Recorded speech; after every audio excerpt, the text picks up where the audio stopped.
Assalamualaikum warahmatullahi wabarakatuh. Kami dari kelompok 26. Saya sendiri Muhammad Wildan Noval. Dan saya Muhammad Leon Ersya Putra. Yang pertama kita presentasi tugas fotografi dokumenter yang isu atau permasalahan. Ya, lumpur lapindo adalah peristiwa menyemburnya lumpur panas yang berada pada lokasi pengeboran Lapindo Brantas.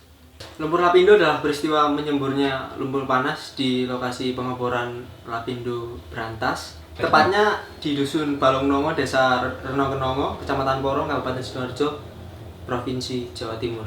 Semburan lumpur panas ini terjadi sejak 29 Mei tahun 2006 yang menyebabkan tergenangnya kawasan permukiman, pertanian, perindustrian di 3 kecamatan sekitarnya, dan beberapa ruas jalan raya seperti jalan tol, jalur kereta api juga turut terdampak. Lumpur lapindo meluap karena kegiatan PT Lapindo di dekat lokasi itu. Lapindo Brantas melakukan pengeboran sumur Banjar Panji 1 pada Maret 2006 dengan menggunakan perusahaan kontraktor pengeboran PT Medici Citra Nusantara. Lumpur menggenangi 16 desa di 3 kecamatan dengan total warga yang dievakuasi sebanyak lebih dari 8.200 jiwa, dan sekitar 30 pabrik yang tergenang terpaksa menghentikan aktivitas produksi. Meledaknya pipa gas milik Pertamina akibat penurunan tanah karena tekanan lumpur, dan sekitar 2,5 km pipa gas terendam. Lalu ada juga menara listrik milik PT PLN dan seluruh jaringan telepon dan listrik di Jalan Raya Porong tak dapat difungsikan. Sejumlah upaya telah dilakukan oleh pemerintah untuk menanggulangi luapan lumpur ini, diantaranya dengan membuat tanggul untuk membendung area genangan lumpur. Namun lumpurnya terus menyembur setiap hari hingga saat ini. Di tahun 2006 ini tahun yang cukup banyak bencana ya.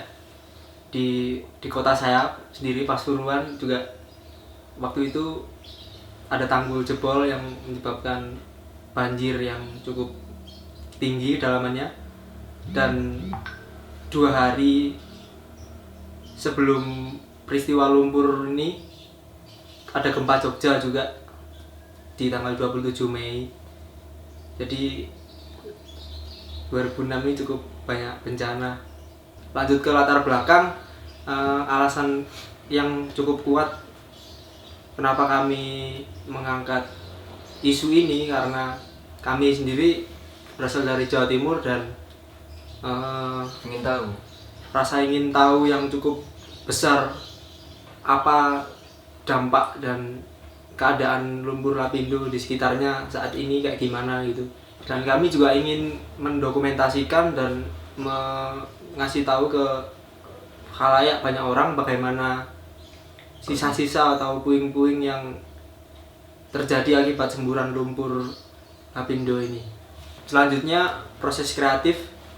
Awalnya kita survei di internet dan riset data, mencari bagaimana visual-visual terkait lumpur lapindo di tahun-tahun akhir-akhir ini.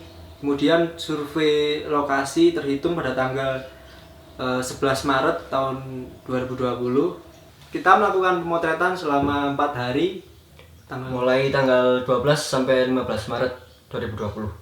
Kami memotret selama 5 hari, namun pada 2 hari terakhir waktu itu hujan cukup lebat, jadi kami neduh dan nggak bisa motret waktu itu karena di tempatnya sendiri itu tidak ada tempat untuk meneduh sama sekali. Lalu manfaat proyek fotografi dokumenter ini untuk mengetahui kondisi lumpur lapindo pada akhir-akhir ini dan apa saja dampak yang terjadi akibat semburan lumpur pada tahun 2006 ini. Kemudahan yang kita lalui itu kita bertemu beberapa informan yang cukup ramah sehingga dapat memberi kita informasi beberapa tempat yang ditinggalkan akibat dari semburan lumpur panas 2006 ini. Lalu kesulitan yang kita hadapi cukup banyak. Yang pertama tentu cuaca yang tidak stabil karena sedang musim hujan. Dan perizinan untuk masuk ke tempat itu cukup lumayan ketat dan lumayan sulit. Lalu jarak tempuh ke lokasi lumpur lapindo sendiri Berapa kilo? cukup jauh, sekitar 80. 60 kilo. Sama saya juga, meskipun berbeda daerah saya sama Leon, tetapi kurang lebih jarak tempuh ke lokasi lumpur ini sekitar 60 kilometeran. Lalu kesulitan kita juga banyak pungutan liar yang dilakukan di lokasi lumpur lapindo sendiri. Dan salah satu kesulitan yang cukup membuat kami menyesal yaitu pemotretan ini berlangsung pada saat musim hujan ya. Sebenarnya kalau pada musim kemarau, visualnya lebih menarik, kayak si airnya udah surut dan retak-retak gitu kelihatan. Lalu desa-desa yang terendam ini kan agak surut, jadi masih kelihatan puing-puing atau artefak-artefak yang masih ada di situ, yang tentunya sangat menarik untuk dipotret. Karena kita waktu ke tempat ini, desa yang terendam lumpur sudah terendam air yang cukup tinggi Karena air hujan itu tadi. Dan sebenarnya ada monumen-monumen atau bangunan-bangunan yang dibuat warga sekitar untuk mengingat, kayak seperti ulang tahun anniversary gitulah. Tiap tahun tanggal 27 Mei ini ada monumen-monumen di situ. Namun kalau musim hujan, si monumen atau makam-makam tadi tenggelam kena air hujan. Jadi kalau musim hujan nggak kelihatan. Lalu alat yang kita gunakan, yang pertama Canon EOS 80D, lalu lensa fix 50mm f1.8, lensa Tokina 11-16mm f2.8, lensa Canon 18-135 f3.5, dan kamera Nikon D7000, lalu juga lensa Nikkor 1855 f3.5. Oke, langsung saja ke foto yang pertama. Ini judulnya Pusat Semburan Lumpur Panas Lapindo yang berlokasi di Dusun Balongnongo, Desa Renokenongo.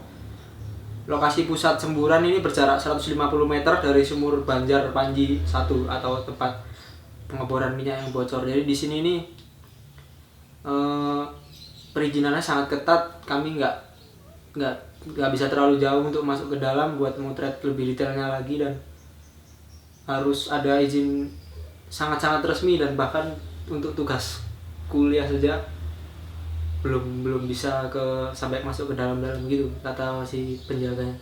Ya, selanjutnya ini berjudul 9 meter. Kedalaman air di Tanggul sendiri sudah mencapai kedalaman 9 meter. Air hujan. Karena mengingat sendiri sekarang ini sedang musim hujan. Ini kami beri judul miring. Luapan lumpur membuat tiang listrik tidak dapat berfungsi, hingga lama-kelamaan membuat besi penyangga ini korosi dan akhirnya menjadi condong, agak miring gitu. Sebenarnya nggak cuma dua aja ini yang menara listrik atau sutet ini miring. Kurang lebih ada 5-10-an yang seperti ini akibat penyangga korosi, dan mengingat ini sangat lama rentangnya sejak 2006, jadi agak miring nih. Dan tidak sedikit juga yang tiang-tiang ini sampai roboh. Beberapa 3 mungkin yang sampai roboh. Ya, selanjutnya sunset lumpur lapindo. Genangan air yang menjadi danau akan menyajikan pemandangan yang indah saat sore hari. Ini diambil sekitar pukul 5 sore ketika perjalanan pulang. Lalu ini ada judulnya Senja di Batas Kota, dimana mengingat lumpur lapindo ini ada di batas kota antara Sidoarjo dan Kabupaten Pasuruan. Dan ini terlihat ada gunung. Ini Gunung Penanggungan yang terletak di Mojokerto, dan ini juga ada rel yang masih aktif, banyak kereta-kereta yang melewat.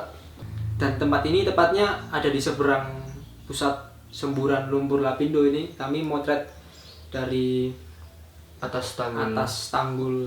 Ya, selanjutnya kita beri judul Dilarang Mandi. Tepat di samping tanggul lumpur Lapindo terdapat tambak ikan yang berkedalaman hingga 3,5 meter sehingga dilarang untuk mandi di tempat ini. Biasanya tempat ini juga tiap sore ada bapak-bapak atau warga sekitar yang memancing di sini. Ntar di slide selanjutnya ada fotonya. Pembangunan tanggul. Pembangunan tanggul tetap dilakukan karena lumpur terus meluap hingga saat ini.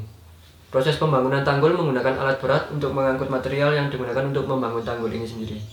Foto yang sebelah kiri memperlihatkan pengangkutan material pasir yang dipindahkan ke truk-truk untuk diangkut lagi ke tempat yang berbeda. Terus foto yang sebelah kanan memperlihatkan truk-truk yang sedang mengantri untuk diisi baknya dengan pasir untuk diangkut ke tempat-tempat lain. Ya, selanjutnya Tugu UKS. Bekas Tugu UKS yang sekarang sudah tidak terawat karena salah satu dampak musibah lumpur Lapindo. Tempat ini dulu jalan raya utama di mana banyak kendaraan-kendaraan yang lewat yang masih aktif, namun sekarang udah nggak aktif dan nggak berujung karena ada proyek dan bekas dari semburan lumpur itu deket.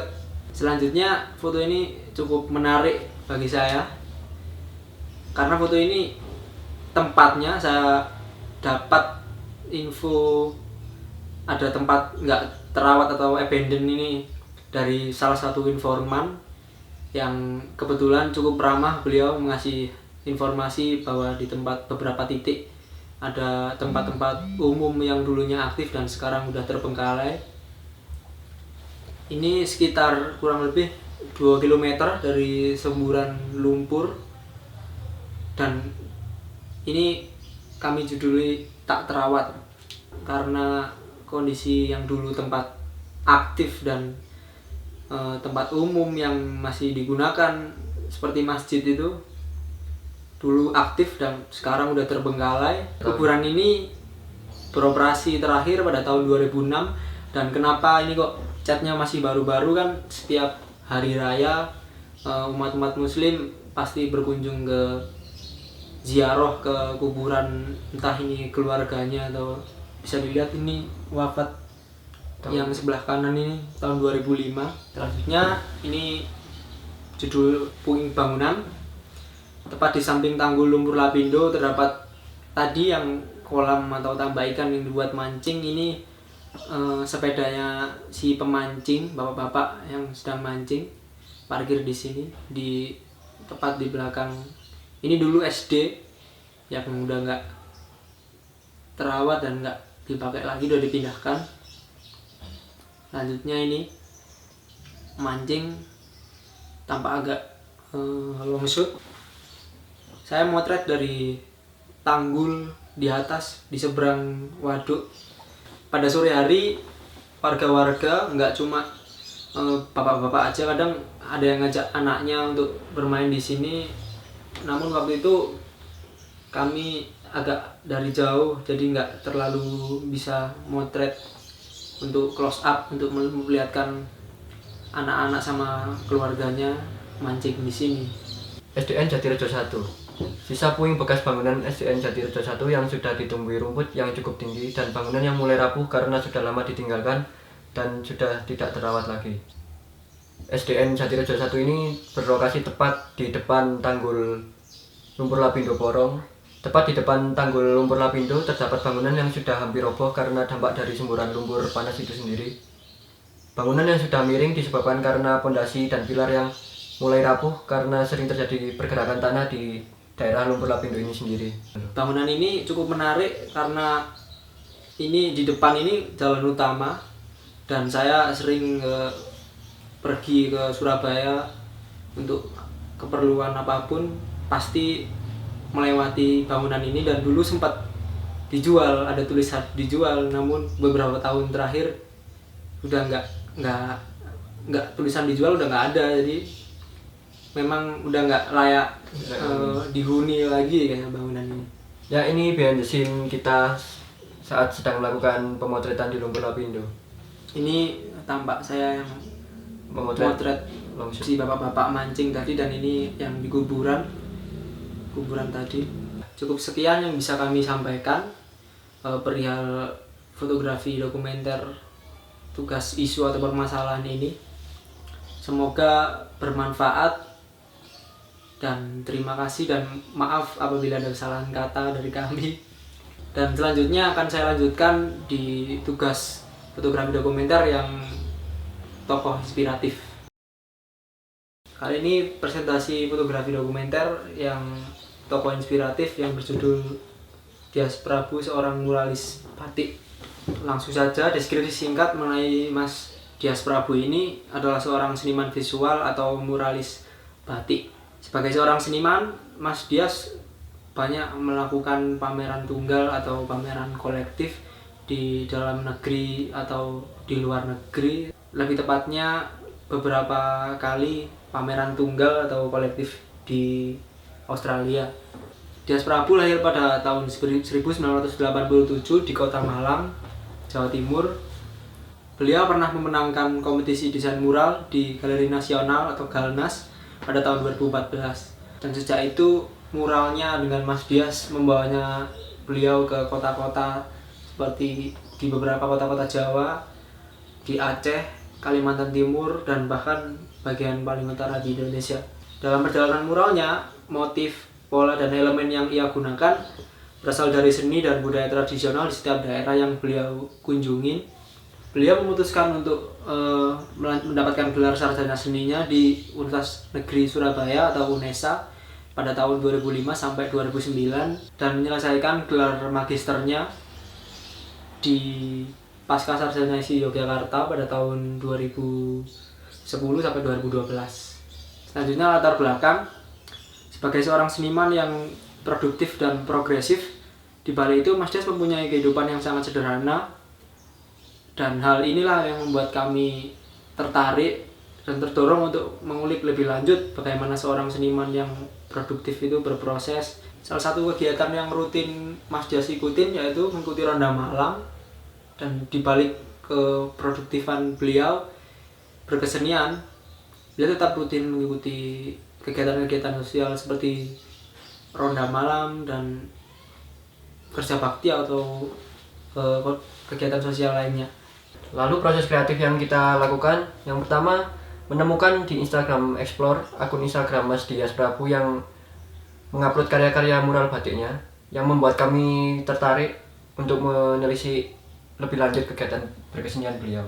Lalu kita juga melakukan pencarian dan riset data melalui internet, dan juga kita melakukan pendekatan melalui fitur pesan langsung di Instagram atau direct message. Lalu berbincang-bincang di rumah beliau awalnya pada tanggal 22 Februari tahun 2020, dan melakukan 3 hari beruntun pemotretan pada tanggal 23 sampai 25 Februari. Sebelum ini kami sangat terbatas waktunya karena pada tanggal 26 atau 27 beliau berangkat ke Australia untuk menghadiri pameran tunggal beliau di 16 Albernale di Sydney, Australia.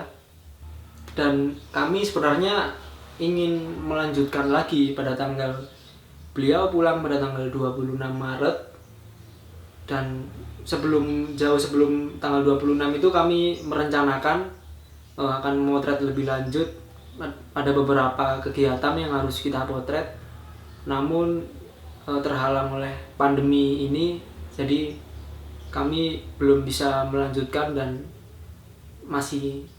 tapi tetap ada total 17 visual yang udah kami potret selama 3 hari itu. Manfaat proyek fotografi dokumenter tokoh inspiratif ini yaitu memberikan contoh buat seniman-seniman muda untuk lebih bersemangat dan lebih produktif dalam kegiatan berkesenian, dan memberi informasi kepada audiens tentang kesenian mural batik ini, dan memberi informasi kepada audiens tentang proses dari kesenian mural batik ini.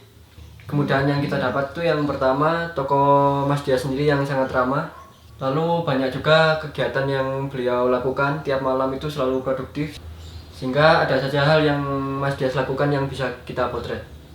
Dan Mas Dias ini sangat enak sekali diajak ngobrol karena meskipun di luar kesenian atau topik-topik apa saja, beliau selalu relate dengan anak-anak muda zaman sekarang gitu. Dan kesulitan yang kami alami yaitu kami cuma punya waktu 3 hari sebelum beliau berangkat ke Australia untuk mendatangi pembukaan pameran tunggal beliau yang pamerannya berjudul Midlines and Memories New Batik Tulis by Dias Prabu di 16 Albemarle Project Space, Sydney, Australia pada tanggal 29 Februari sampai 28 Maret 2020. Dan beliau juga melaksanakan residensi di Australian Tapestry. Beliau juga pada tanggal 14 Maret mengadakan workshop batik tulis di situ. Dan sebenarnya kami juga ingin melanjutkan proyek ini, namun adanya pandemi jadi kami nggak bisa melanjutkan lebih lanjut. Foto yang pertama kita beri judul studio, sebuah tempat atau ruang di mana seorang Dias Prabu berkarya. Ya, tempat ini digunakan oleh Mas Dias untuk membuat mural-mural batiknya. Sederhana namun sangat produktif dan progresif sekali di sini. Ya. Eco, Dias, dan Wahyudin. Eco adalah kucing Mas Dias yang selalu menemani Mas Dias ketika mengerjakan mural-muralnya. Lalu selanjutnya ingredient. Lilin dan kuas sebagai bahan baku untuk proses berkarya Mas Dias. Jadi selain menggunakan canting, Mas Dias juga menggunakan kuas untuk melakukan membuat stroke, biasanya ini menggunakan kuas. Garis-garis yang tebal. Judulnya Serbaguna. Ini cukup menarik bagi kami karena nggak cuma sekedar buat kompornya, nggak cuma sekedar buat membatik, tapi juga bisa buat memasak atau keperluan masak lainnya. Yang sebenarnya Mas Dias ini punya kompor sendiri di dapur, namun kadang dipakai untuk istrinya buat masak yang lain, mungkin agak genting, jadi ini bisa dipakai juga buat keperluan masak. Ini wishlist beliau berupa penulisan wacana-wacana atau kegiatan bersenian yang disusun sangat rapi dan detail oleh beliau untuk menunjang perwujudan pelaksanaan proyek-proyek seni yang dilakukan beliau. Ini cukup menginspirasi bagi saya karena dengan adanya atau menulis wacana-wacana yang ingin dicapai di tembok yang tiap hari kita membaca, itu memacu semangat kita untuk mencapai atau melakukan proses bersenian lebih bersemangat lagi. Karena dengan wishlist ini preparasi ini lagi menyiapkan canting sebelum kegiatan produksi membatik berlangsung, dan ada juga ini Eco lagi menemani beliau. Nyanting. Ini adalah foto Mas Dias yang sedang melakukan membatik dengan menggunakan canting dan lilin yang dipanaskan terlebih dahulu. Selanjutnya ini judulnya Bersama, karena di setiap kegiatan Mas Dias ini selalu ditemani kucingnya Eco, termasuk makan bareng sama-sama sama kucingnya. Cakap-cakap. Ini adalah foto ketika Mas Wahyudin. Mas Wahyudin adalah seorang seniman dan juga sekaligus teman dari Mas Dias yang lagi mengunjungi studio Mas Dias untuk sharing perihal kegiatan berkesenian Mas Dias akhir-akhir ini. Sebenarnya sering juga seniman-seniman atau seniman dalam tanda kutip ternama, tapi selama 3 hari kami memotret berlangsung cuma Mas Wahyudin aja yang datang. Ini judulnya Rehat. Kadang untuk melepas penat, beliau mengisi kegiatan dengan menghibur diri, yaitu bermain PlayStation 4 Dan untungnya beliau juga ramah dan juga friendly. Kami juga pernah nyoba main PS bareng bersama beliau. Selanjutnya Serawung. Ini adalah salah satu kegiatan sosial beliau yang rutin beliau ikutin tiap minggu. Dan ini cukup menginspirasi kami bagaimana as an artist, sebagai seorang artis yang cukup ternama di kalangan seni, beliau juga turut aktif di kegiatan-kegiatan sosial seperti ronda malam seperti ini. Dan ini adalah behind the scene-nya. Ini ada foto saya yang difotoin sama Leon lagi main PS bareng beliau. Dan sebelahnya ini foto sama Mas Wahyudin. Sebenarnya rencana kami pada tanggal 26 akhir Maret masih bisa memotret beliau karena sudah pulang, dan beberapa wacana-wacana visual yang kami rencanakan seperti kegiatan beliau yang mungkin beribadah, karena di balik kegiatan yang sangat padat beliau tetap nggak pernah lupa akan ibadah sebagai orang Islam. Dan beliau juga tiap hari Kamis ada kegiatan yang rutin dia lakukan, yaitu mengaji dan kadang juga mengajak beberapa temannya. Dan sayangnya kami belum bisa memotret kegiatan itu karena sebelum beliau pulang sudah terjadi pandemi seperti ini. Corona. Dan bahkan BTS-nya Leon pun belum kesampaian karena nggak sesuai ekspektasi gitu. Kalau bakal ada pandemi seperti ini. Sekian dari kami kelompok 26. Mohon maaf apabila ada salah kata. Saya Muhammad Wildan Noval. Saya Muhammad Leon Putra. Pamit undur diri. Assalamualaikum Assalamualaikum warahmatullahi warahmatullahi wabarakatuh.